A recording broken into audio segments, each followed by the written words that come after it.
ഒരാഴ്ചയായില്ലേ നമ്മൾ ഈ ചിക്കനും ബീഫും മാറി മാറി പരീക്ഷിക്കാൻ തുടങ്ങിയിട്ട്.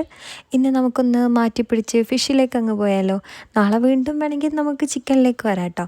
ഇന്ന് നമുക്ക് ഒരു ഫിഷ് കബാബ് ഉണ്ടാക്കി നോക്കാം. ഇതിന് വേണ്ടിയിട്ട് മുള്ളില്ലാത്ത ഏതെങ്കിലും ഒരു ഫിഷ് എടുക്കാം കേട്ടോ. അത് മുളക് പൊടിയും കുരുമുളക് പൊടിയും ഉപ്പും ഇഞ്ചിയും വെളുത്തുള്ളിയും ഒന്ന് ചതക്കിയത് ഇട്ടിട്ട് ഒന്ന് വേവിച്ചെടുക്കാം. അതിലുള്ള വെള്ളം ഉണ്ടല്ലോ അതിൽ തന്നെ വറ്റിച്ചെടുക്കണേ. ആ ഒരു സമയത്ത് നമ്മൾ ഉരുളക്കിഴങ്ങും കൂടെ വേവിച്ചെടുക്കണം. ഉരുളക്കിഴങ്ങ് ഫുള്ളായിട്ട് വേവിക്കരുത്, ഒരു പകുതി വേവിൽ നിർത്തുക കേട്ടോ. അത് ഒന്ന് ഗ്രേറ്റ് ചെയ്തെടുക്കുക. അതിലേക്ക് സവാളയും മല്ലിച്ചപ്പും ബ്രെഡ് ക്രംസ്, അതുപോലെ തന്നെ ഗരം മസാല, കുറച്ച് മുളക് പൊടിയും ഉപ്പും കുറച്ച് ലെമൺ ജ്യൂസ് കുറച്ച് മതി, അതും കൂടെ ഒന്ന് ഇട്ടിട്ട് നന്നായിട്ടൊന്ന് മിക്സ് ചെയ്തെടുക്കുക കേട്ടോ. മസാല കുറവിന് കൂടുതലൊക്കെ നോക്കിയിട്ട് ചേർത്ത് കൊടുക്കുക. അതിനുശേഷം ഇതുപോലെ ഒന്ന് ഷേപ്പ് ചെയ്തെടുക്കുക. നമ്മുടെ ഈ കട്ട്ലറ്റ് പരുവത്തിലൊന്ന് ഷേപ്പ് ചെയ്തെടുക്കുക. ഇത് എല്ലാം ഒന്നിങ്ങനെ ചെയ്തെടുക്കുക കേട്ടോ. പിന്നെ നമ്മൾ സൺഫ്ലവർ ഓയിൽ ഒഴിച്ചിട്ട് ഇതൊന്ന് ഫ്രൈ ചെയ്തെടുക്കണം.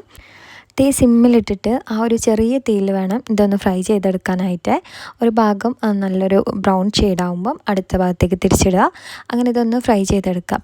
ഫിഷ് നമ്മൾ മുള്ളുള്ളതാണ് എടുക്കുന്നതെങ്കിൽ മുള്ളൊന്നും പെടാതെ ശ്രദ്ധിക്കാം കേട്ടോ.